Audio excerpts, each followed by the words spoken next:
পয়লা মে অর্থাৎ আগামীকাল থেকেই বদলে যাচ্ছে এলপিজি সিলিন্ডার ডেলিভারির নিয়ম। আবারও বাড়তে পারে গ্যাসের দাম। হরমুজ খুলতেই গ্যাসের দামে স্বস্তি, রাতারাতি প্রভাব। আজ কত থাকতে পারে এলপিজির দাম? মধ্যপ্রাচ্যের ভূ রাজনৈতিক অস্থিরতার জেরে বিশ্ব বাজারে টালমাটাল জ্বালানি তেলের দাম। তার সরাসরি প্রভাব পড়তে চলেছে ভারতের সাধারণ মানুষের রান্নাঘরে। যুদ্ধের জেরে বাজারে গ্যাস সংকট আরও বাড়তে পারে, সমস্যা দীর্ঘস্থায়ী হবে। আন্তর্জাতিক জ্বালানি সংস্থার আশঙ্কা রয়েছে এই নিয়ে। সদ্য প্রকাশিত এক রিপোর্টে বলা হয়েছে, প্রাকৃতিক গ্যাসের সরবরাহে সংকট 2027 সাল পর্যন্ত স্থায়ী হতে পারে। তার রেশ থাকতে পারে 2030 সাল পর্যন্ত। আগামী দিনের গ্যাসের দাম ও কেনার পদ্ধতি সম্পর্কে সঠিক তথ্য A to Z বিস্তারিত জেনে নেওয়ার জন্য অবশ্যই শেষ পর্যন্ত দেখতে হবে আজকের এই ভিডিওটি। এর পাশাপাশি এমনই গুরুত্বপূর্ণ আপডেট সবার আগে পাওয়ার জন্য অবশ্যই আমাদের চ্যানেলটি সাবস্ক্রাইব করে পাশে থাকা বেল আইকনটি প্রেস করে দিন। এর ফলে সমস্ত গুরুত্বপূর্ণ আপডেটগুলি সবার আগে আপনি জানতে পারবেন এবং আপডেটেড থাকতে পারবেন। পয়লা মে থেকেই বদলে যাচ্ছে এলপিজি গ্যাস সিলিন্ডার ডেলিভারির নিয়ম। মধ্যপ্রাচ্যের ভূরাজনৈতিক অস্থিরতার জেরে বিশ্ববাজারে টালমাটাল জ্বালানি তেলের দাম। তার সরাসরি প্রভাব পড়তে চলেছে ভারতের সাধারণ মানুষের রান্নাঘরে। আগামী পয়লা মে থেকে এলপিজি গ্যাস সিলিন্ডারের দাম এবং বুকিং সংক্রান্ত নিয়মে বড়সড় পরিবর্তনের সম্ভাবনা রয়েছে। Indian oil, Bharat petroleum, Hindustan পেট্রোলিয়ামের মতো রাষ্ট্রায়ত্ত সংস্থাগুলি ডিস্ট্রিবিউশন সিস্টেম পর্যালোচনার কাজ শুরু করে দিয়েছে ইতিমধ্যেই। মূলত দুটি ক্ষেত্রে পরিবর্তনের ইঙ্গিত পাওয়া যাচ্ছে। প্রথমত, গ্যাসের দাম। সাম্প্রতিক সপ্তাহগুলিতে 14.2 কেজির বাড়িতে ব্যবহারের সিলিন্ডার এবং 19 কেজির বাণিজ্যিক সিলিন্ডারের দাম মেট্রো শহরগুলিতে কয়েক দফায় বেড়েছে। মে মাসের শুরুতে এই দাম আরও সংশোধন করা হতে পারে।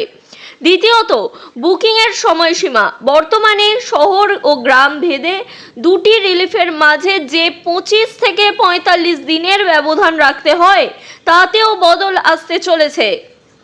পাশাপাশি স্বচ্ছতা বজায় রাখতে ও কালোবাজারি রুখতে ওটিপি ভিত্তিক ডেলিভারির ব্যবস্থা সারা দেশে বাধ্যতামূলক করার পথে হাঁটছে কেন্দ্রীয় সরকার। এছাড়াও পাইপ লাইনের মাধ্যমে গ্যাস বা পিএনজি সংযোগ রয়েছে এমন বাড়িগুলিতে সিলিন্ডারের যোগান বন্ধ করার বিষয়েও কড়া পদক্ষেপ নেওয়া হতে চলেছে। হরমুজ প্রণালী ইতিমধ্যেই খুলে দিয়েছে ইরান। লেবাননের সঙ্গে ইসরায়েলের যুদ্ধবিরতির পরেই সমস্ত বাণিজ্যিক জাহাজকে যাতায়াতের জন্য হরমুজ প্রণালী খুলে দেওয়ার সিদ্ধান্ত নেয় ইরান। হরমুজ প্রণালী খুলে দেওয়া নিয়ে আশ্বাস দেয় ইরানি সেনা। এই পরিস্থিতিতে ভারত সহ বিভিন্ন দেশে কি কমবে এলপিজির দাম? কি জানা যাচ্ছে, সঠিক তথ্য জেনে নেওয়া যাক। কলকাতায় বর্তমানে এলপিজির দাম কত রয়েছে? গৃহস্থালির 14.2 কেজির যে গ্যাস সিলিন্ডার ব্যবহার করা হয় তার দাম রয়েছে 939 টাকা। বাণিজ্যিক গ্যাস সিলিন্ডার অর্থাৎ 19 কেজির গ্যাস সিলিন্ডারের দাম 2208.50 টাকা। নয়াদিল্লিতে গৃহস্থালির গ্যাস 913 টাকা এবং বাণিজ্যিক গ্যাস 2078.50 টাকা। মুম্বাইয়ে গৃহস্থালির গ্যাস 912.50 টাকা এবং বাণিজ্যিক গ্যাসের দাম রয়েছে 2031 টাকা। চেন্নাইয়ের ক্ষেত্রে এটি 928.50 টাকা এবং 2246.50 টাকা।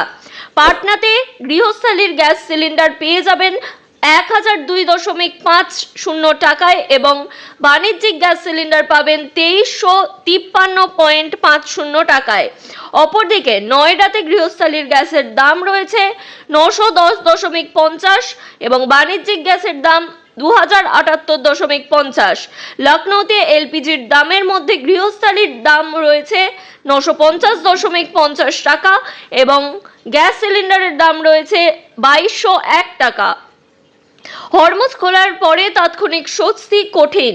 হরমুজ জলপথ পুনরায় খোলা হলেও গ্যাসের দাম অবিলম্বে কমার সম্ভাবনা কম রয়েছে। এর কারণ হলো এলপিজি সরবরাহ এত সহজে দ্রুত যুদ্ধের আগের স্তরে ফিরতে পারে না। কাতারের রাস লাফান এ অবস্থিত বৃহৎ গ্যাস উৎপাদন কেন্দ্রে হামলার কারণে প্রায় 17% এলএনজি রপ্তানি ক্ষমতা সম্পূর্ণরূপে ক্ষতিগ্রস্ত হয়েছে। অনেকের মতে এই ক্ষতির ধাক্কা কাটিয়ে উঠতে 3 বছর থেকে 5 বছর পর্যন্ত সময় লাগতে পারে। এমন পরিস্থিতিতে সব পরিস্থিতি রাতারাতি ঠিক হয়ে যেতে পারে না, অর্থাৎ গ্যাসের দামও খুব তাড়াতাড়ি কমার সম্ভাবনা একেবারেই নেই বললে চলে। ইরান ইসরায়েলের সংঘাতের প্রভাব ইতিমধ্যেই পড়েছে গৃহস্থের হেসেলে, বেড়েছে রান্নার গ্যাস সিলিন্ডারের দাম। এবার আন্তর্জাতিক জ্বালানি সংস্থা জানালো তরল প্রাকৃতিক গ্যাস বা এলএনজি সরবরাহের সংকট 2027 সাল পর্যন্ত চলতে পারে। আইইএ এর তরফে সদ্য প্রকাশিত ত্রৈমাসিক মূল্যায়নের রিপোর্টে বলা হচ্ছে, প্রাকৃতিক গ্যাসের সরবরাহে সংকট 2027 সাল পর্যন্ত স্থায়ী হতে পারে। আঞ্চলিক সংঘাত ও সরবরাহ ব্যবস্থায় বিঘ্নের কারণ বাজারে ভারসাম্য ফিরতে দেরি হচ্ছে, ফলে উৎপাদন ও মূল্য সংক্রান্ত অস্থিরতা অব্যাহত থাকার আশঙ্কা জোরালো হয়েছে। যুদ্ধ পরিস্থিতিতে এলএনজি বা বাণিজ্যিক রান্নার গ্যাস উৎপাদন গত বছরের তুলনায় 8% কমে গিয়েছে। রিপোর্টে বলা হয়েছে, এক জেরে 2026 থেকে 2030 সালের মধ্যে মোট প্রায় 12,000 কোটি ঘনমিটার সরবরাহ ঘাটতি সৃষ্টি হতে পারে। গত 28 ফেব্রুয়ারি আমেরিকা এবং ইসরায়েলের হামলার জেরে ইরানের তরফে অবরোধ ঘোষণার পরে মার্চের গোড়া থেকে হরমুজ প্রণালী দিয়ে সামুদ্রিক বাণিজ্যের নজিরবিহীন বাধার সৃষ্টি হয়েছে, যার ফলে আন্তর্জাতিক তরল প্রাকৃতিক গ্যাস সরবরাহে প্রায় 1/5 বাজার থেকে কার্যত উধাও হয়ে গিয়েছে বলে আইইএ এর রিপোর্টে দাবি। এই গুরুত্বপূর্ণ কৌশলগত পথে এলএনজি পরিবহন ব্যাহত হওয়ায় আন্তর্জাতিক জ্বালানি বাজারে বড় ধরনের অভিঘাত তৈরি হয়েছে।